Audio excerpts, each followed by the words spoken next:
امام علی علیہ السلام کی خدمت میں ایک شخص آیا اور دست ادب کو جوڑ کے عرض کرنے لگا، یا علی، ہمیں کیسے معلوم ہو کہ کس انسان کا جنت میں گھر ہے؟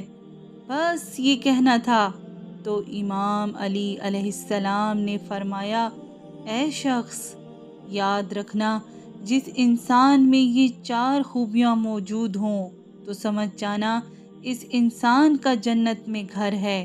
وہ کہنے لگا، یا علی، کون سی چیزیں؟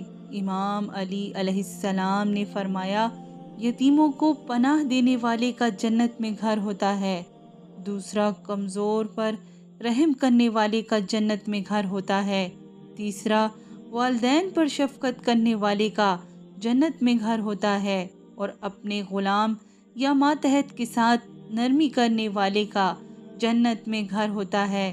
یاد رکھنا، جس انسان میں یہ 4 خوبیاں موجود ہوں تو سمجھ جانا کہ اس انسان نے دنیا میں رہ کر ہی اپنا جنت میں گھر بنا لیا ہے۔ اور جنت کا گھر روزانہ یہ راہ دیکھتا ہے کہ کب یہ اللہ کی مخلوق کی خدمت کرنے والا مجھ میں بیٹھ کے اللہ کی نعمتوں کا لطف لے گا۔